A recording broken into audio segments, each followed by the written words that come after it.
नौको बारेमा बता सुरु उठे के भन्नु जाउँ घुम्यो भने भ्या कालो भयो नयाँ नाजहरूले म सब बाँडेको खाने भयो मामा घी हाल्दै भ्या गुड हाल्दै भ्या मुसबाट घर घर बान्डु झर्ने भ्या दुध लौन लजन परे तमा हजुर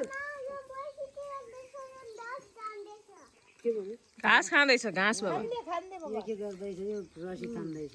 तसो खान न भन्दै नयाँ नाच खाया मानिने भयो ओली पछि हमरा बुक बजिया दिन पछि चलबट आयो भेसाला यो भयो उनले अब हामीले ल सीख देख्यौ असियाल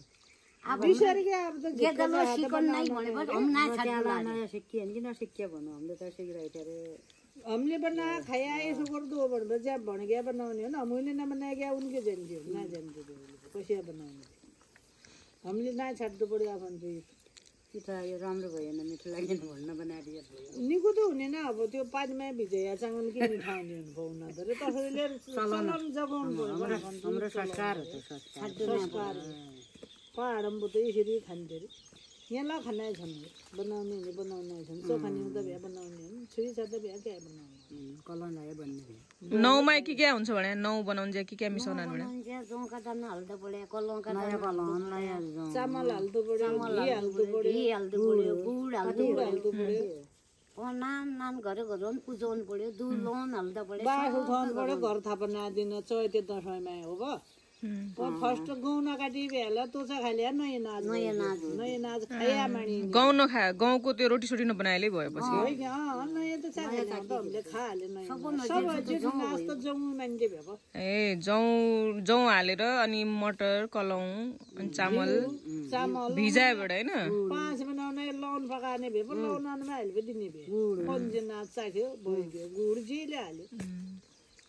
त्यसरी खाने हो नयाँ नाच खाया मानिने भयो तहमा सब ठुलो मान्दाने पहाडमा त यहाँ त अब अनि यो रि जोगाउनु पर्यो हामीलाई थाहा हुनु पर्यो बताउनु पर्यो अनि पुरो नानीहरूले बनाएको यसो भने सिकाए गएर नयाँ जान्ने भए न हामीले नबनाइ उन कहाँ जान्ने के भयो के बनायो घर नयाँ रोटो खानु कन्जिया भनेर थाहा नपाउने हुनुहुन्छ नयाँ कहाँबाट खाने नयाँ चामल कट्टा किनबाट ल्याएर आउनान्थे खाना नयाँ खाना बिचार गेल बिचार खाने भने नयाँ नाच नयाँ रोटो खाइदिन मान्छे बोलाउने पल्ला पल्ला घर अझ हाम्रो त लगाउँदै है हाम्रो त बुढा पाखा बोलाउने ठहर बस्या नयाँ भात खाइदिन बल्ल ल्याइदिन्थ्यो होला अगाडि पहाड त जति पनि ठुलो मान्छे हुन्छ यहाँ त के भने हामीले बिसर जानु शरीर क्या जम्मा सिकियो तपाईँ त त्यही त यसो भयो नि त घरमा अब सबैलाई थाहा हुने बुढा मान्छेलाई अब नयाँ केटाकेटी नै जान्ने भए उनकी लेखा जोगाइ राखेको लेखाले बनाइदिनु पर्यो जेदा नबनाएले अलिअलि यसो हो है भन्नुपट्टि मेरो माया त बोलाउने हुनु भयो हामी त दार्जिलिङबाट भएर बाँझे उहाँ सुनमुन्न जान्थ्यो अरे नयाँ खाना बोलो कति ठुलो मान्थ्यो न्यारो मान्छेहरूले यहाँ त यहाँ त केही मल्ल भयो अब जसरी अहिले त कति बिजी हुनान् पो मान्छे कसैलाई ओल्लो घरमा को छ पल्लो घर को छ थाहा हुन्छ त थाहा नै हुन् त्यो त्यही लेखाले पछाड गर्दै लेखा